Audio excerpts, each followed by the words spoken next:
C'est parti, bonjour, on va continuer notre série sur la justice de Dieu.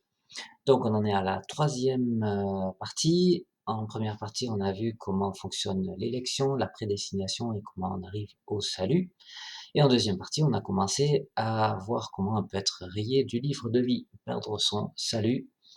Et dans cette troisième vidéo, on va voir quelques exemples qui vont nous aider à comprendre. On est toujours sur la partie B là, sur les serviteurs infidèles. Alors, on va voir quelques exemples bibliques. On va regarder Judas, celui qui a trahi Jésus, Hyménée et Alexandre, que Paul va livrer à Satan, l'apôtre Paul va les livrer à Satan. Qu'est-ce que ça va vouloir dire? Et il y a aussi Ananias et Saphira. Et on va finir avec un autre exemple qui n'est pas de la Bible, mais plus d'actualité, quelqu'un qui s'appelle Ravi Zacharias. Voilà, toutes ces personnes vont nous apprendre un petit peu comment ça fonctionne, la perte du salut, et ça devrait, j'espère, vous rassurer que vous n'êtes pas concerné, mais des exemples à ne surtout pas suivre. Alors, on va commencer avec l'exemple de Judas. Alors, Judas, c'est quelqu'un dans la Bible qui a chuté par rapport à sa foi. Sa faiblesse à lui, c'était l'amour de l'argent. Judas avait accepté de suivre Jésus, c'est un choix volontaire, comme nous avons nous aussi accepté de suivre Jésus quand il s'est révélé à nous, quand il est venu nous voir pour nous choisir, pour qu'on le suive, comme il a fait avec ses disciples. Judas avait prêché la bonne nouvelle, il a ramené des gens à Jésus, des gens qui se sont convertis, qui se sont mis à suivre Jésus, et certainement beaucoup. Il a chassé des démons, il a opéré des miracles par la puissance du Saint-Esprit à travers lui. Donc il a suivi Jésus depuis le début. Alors la chute de Judas, il y a quand même quelque chose de un petit peu spécifique que je devrais mentionner, c'était quand même avant la Pentecôte, avant la venue du Saint-Esprit. Alors moi j'en tiens pas vraiment compte, parce que je dis ça parce que certains pourraient dire qu'il n'a pas vraiment eu la nouvelle naissance par le Saint-Esprit comme nous. Moi je considère Judas quand même comme un exemple d'un chrétien qui chute, parce que sans l'Esprit de Dieu, Judas ne pouvait pas chasser les démons et opérer des miracles. Donc voilà, pour moi il n'y a pas de distinction. Et je pense que c'est un exemple qui est tout à fait clair pour voir comment un chrétien peut chuter. Alors ce qui est intéressant, c'est qu'on a quelques détails sur la vie de Judas, aux différentes étapes de sa chute. Enfin, un petit détail donc qu'on trouve dans Jean 12, verset 6, c'est qu'il commence par piquer de l'argent dans la caisse.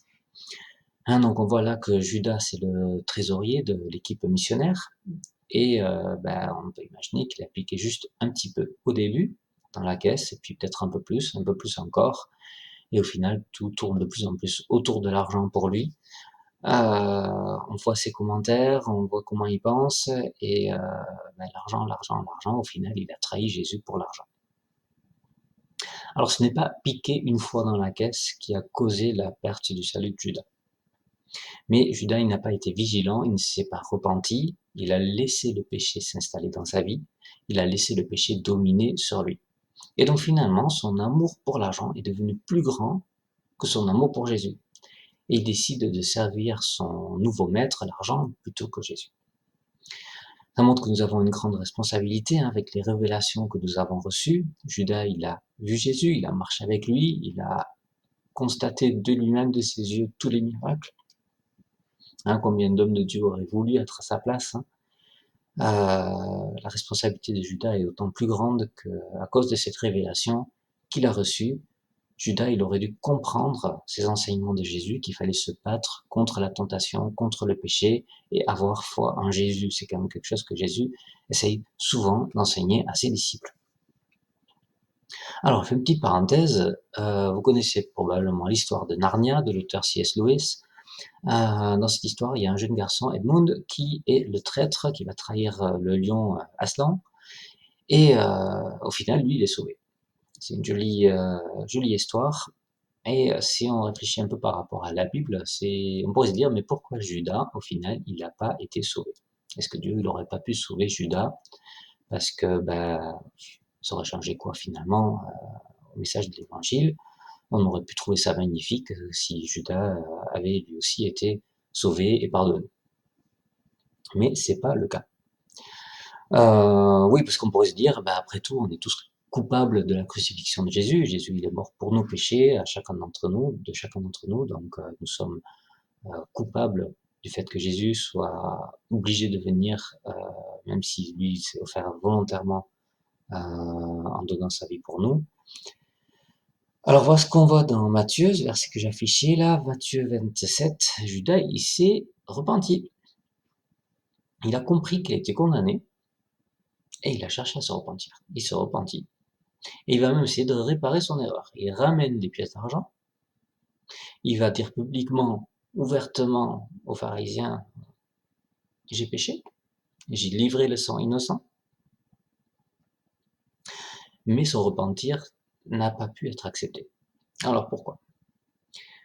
On pense que Dieu va toujours dire oui, qu'il va toujours nous pardonner. Eh bien, en fait, là, non.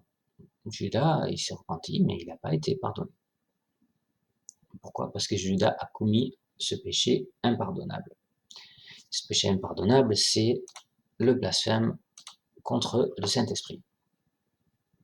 Donc, à un moment donné, son sort, il est scellé et il ne peut plus être pardonné. Péché contre le Saint-Esprit, on a ça dans Matthieu 12, un verset, le dernier verset, quiconque parlera contre le Fils de l'homme lui sera pardonné, mais quiconque parlera contre le Saint-Esprit ne lui sera pardonné ni dans ce siècle, ni dans le siècle à venir. Pas de pardon maintenant, ni après. Alors, qu'est-ce que Jésus veut dire ici? Il faut lire un petit peu le contexte. On parle, là, le premier verset 25, d'un royaume divisé contre lui-même.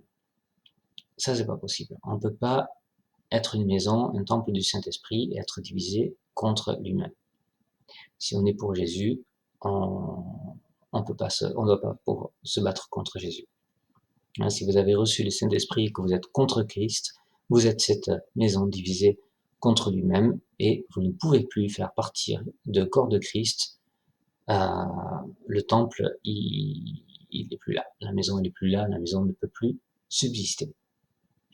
C'est pour ça que Jésus dit dans ce passage, celui qui n'est pas avec moi, eh bien, en fait, il est contre moi. Celui qui ne l'assemble pas avec moi, il est en train de disperser.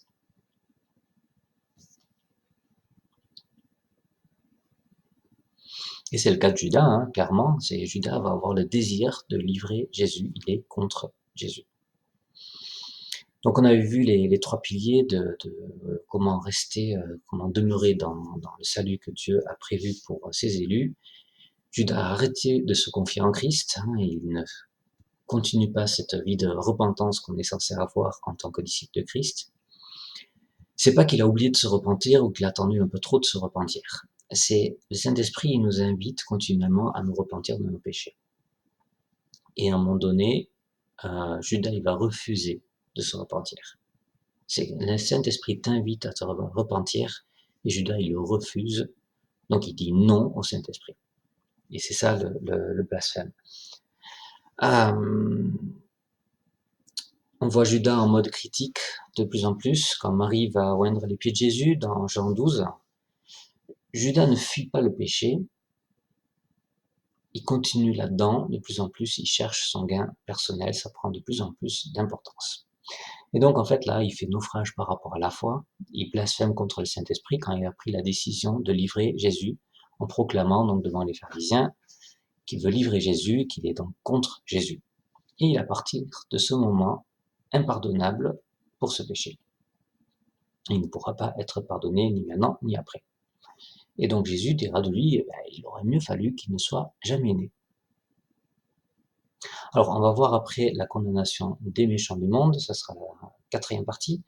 Mais ça, ce que Judas fait là, c'est de très loin la conséquence de ça, c'est de très loin le plus mauvais qui puisse arriver à une personne. Quand Jésus dit « Demeurez en moi et je demeurerai en vous », c'est du sérieux.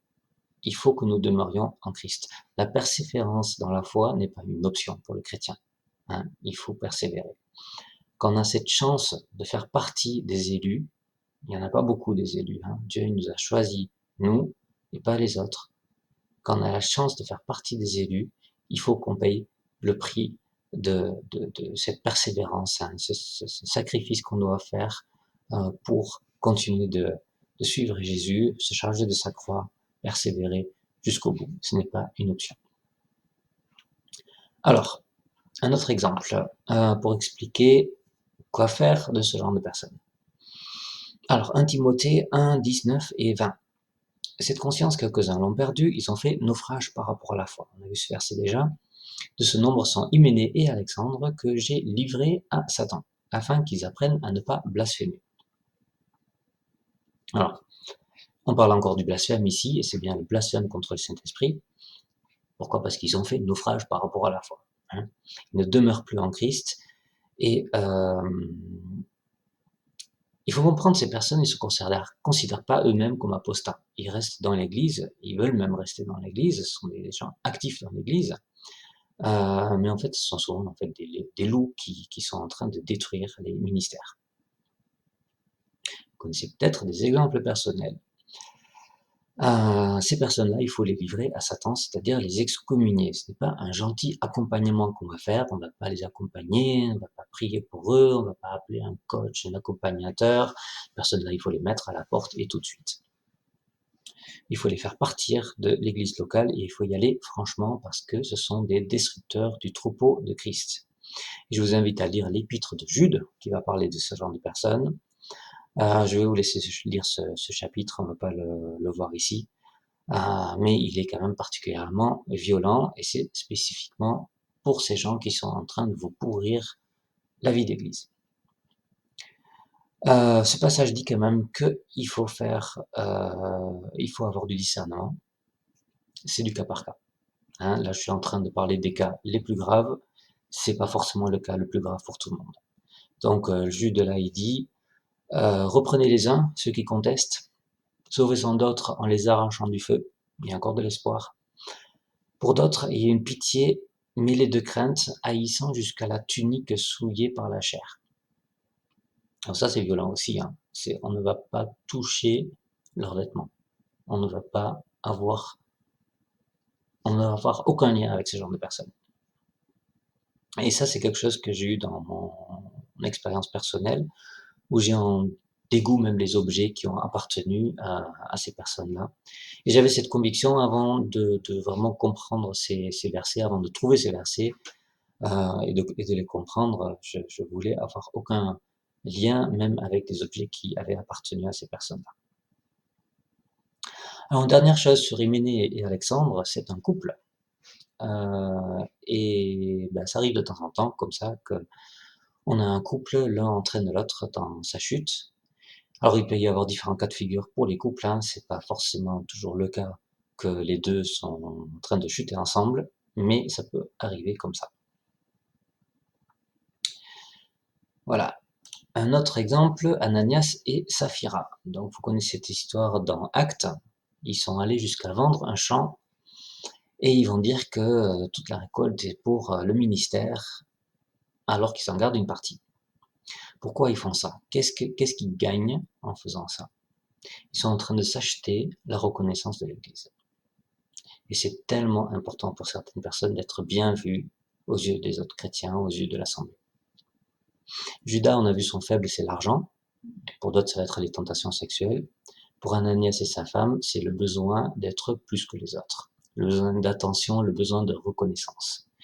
Et ça, on le voit malheureusement autour de nous. Certaines personnes, ils font beaucoup de choses pour avoir de l'attention. Hein, le besoin d'être vu, d'avoir une place importante dans l'Église. Et ces envies, ces tentations, ça vient de Satan très clairement. Pierre va dire à Ananias, pourquoi Satan il a rempli ton cœur? Mais pourquoi tu as laissé Satan remplir ton cœur? C'est quelque chose, on est censé pouvoir résister à ça, on est censé le voir venir, l'esprit nous avertit par rapport à ça. On se repent, on essaye de se corriger le tir. On peut avoir nos faiblesses dans tel ou tel domaine, mais à un moment donné, il ne faut pas aller trop loin. Et là, il est allé trop loin. Parce que là, il a laissé Satan remplir son cœur au point de mentir au Saint-Esprit. Pierre, il n'a pas eu le temps de les livrer à Satan. Le Saint-Esprit les a tués immédiatement. Ananias et sa femme pareil, enterrés l'un après l'autre le jour même. Là, Dieu il donne un message très clair, on ne se moque pas du Saint-Esprit. L'homme de Corinthe. Alors, il y a un autre passage qui parle de livrer à Satan, hein, c'est une expression qu'on voit 2 fois dans le Nouveau Testament. Et là, c'est dans 1 Corinthiens 5,5. Qu'un tel homme soit livré à Satan pour la destruction de la chair, afin que l'esprit soit sauvé au jour du Seigneur Jésus. Je vous invite à lire le chapitre pour voir un petit peu le contexte. Il est question d'un homme qui a eu des rapports sexuels avec sa belle-mère. Cet homme, c'est l'un des membres de l'Église, et l'Église est en train de se laisser aller avec l'acceptation de l'impudicité. Ça va pas du tout. Paul, il n'est pas juste en train d'engueuler cet homme, hein, il est en train d'engueuler l'Église. Il faut que l'Église prenne position et qu'elle se débarrasse de cette personne. Il faut que l'Église juge. Et c'est très très important qu'il le fasse. Et Paul condamne l'Église parce qu'elle n'a pas jugé. Donc le chapitre 5 de 1 Corinthiens est très clair. Il appartient aux membres de l'Église de juger les autres membres. Et c'est Dieu qui juge les membres de dehors. Hein. Les membres de dehors sont jugés par Dieu, verset 13. Et c'est à l'Église de juger ses membres, verset 12. Et Paul aussi, très clairement, il dit « je juge », verset 3. Alors il compare cet homme au levain de la méchanceté. Hein, il fait partie du pain, mais c'est un levain qui est dans le pain. C'est le levain de la méchanceté. Il incite sur une séparation radicale pour ces personnes qui se font passer pour des frères. Verset 11. Il se fait passer pour un frère. C'est pas quelqu'un qui était peut-être jamais sauvé ou quoi, qui traînait un peu par là, qui était là. Non. Il se considérait comme faisant partie des frères. Il se définissait comme chrétien, membre de cette église-là, comme un frère en Christ. Et c'est ce qu'il avait été avant. Et ça, c'est pas possible de garder ça dans l'Église parce qu'ils ont un comportement absolument contraire aux enseignements de la foi chrétienne. Donc, qu'est-ce qu'il dit? Il faut pas manger avec ces genres de personnes. Séparation radicale. Même pas manger avec eux, verset 11. Alors, grande question sur ce verset 1 Corinthiens 5, verset 5. Est-ce que cet homme sera sauvé? Parce que là, ça dit quelque chose de très étonnant. Alors, il sera certainement pas sauvé comme nous, les élus. Hein, on est dans le même cas de figure que Judas, là. Hein. Et là, on a quelque chose qui est très étonnant dans ce verset-là, parce que pas de pardon, mais on parle d'un salut de l'esprit. Comment ça, c'est possible? Alors, son esprit pourra être sauvé, qu'est-ce que ça veut dire? C'est un peu difficile à comprendre, et je vais pas encore tout expliquer, je vais laisser ça pour la prochaine vidéo. Mais là, pour l'instant, ce qui est important de comprendre, c'est le principe que il vaut mieux qu'une personne, quelqu'un qui avait été élu, qui avait été choisi pour connaître Christ, mais qui s'est détourné de Christ, soit jugé en dehors de l'Église. Il vaut mieux qu'il soit jugé avec le monde que d'être jugé comme un mauvais serviteur dans l'Église. Donc, on rend un grand service à ce genre de personnes en la livrant à Satan. Il vaut mieux qu'il retourne à un vie de péché. Il vaut mieux qu'il soit livré à Satan. Satan va le détruire. Il va continuer avec toute son immoralité, son impudicité. Satan, il va en faire ce qu'il veut. Il vaut mieux ça que de laisser ça dans l'Église. Vous leur rendez un service. C'est important pour ces personnes-là, mais c'est important pour vous dans l'Église, parce que ces personnes, ils causent beaucoup de dégâts dans l'Église. Ils vous entraînent avec leur chute, ils entraînent d'autres personnes dans leur chute. Ça fait beaucoup, beaucoup de dégâts dans l'Église. Voilà, donc laissez-les plutôt vivre dans le monde pour qu'ils se livrent au péché et qu'ils soient détruits comme des pécheurs. Il vaut mieux ça que d'être jugé comme un mauvais serviteur. Après, Dieu, qu'est-ce qu'il va faire avec ces personnes-là? Que l'esprit soit sauvé, Dieu va faire des choses inimaginables le jour du Seigneur Jésus. Et ça, c'est des mystères que je vais garder pour la vidéo suivante.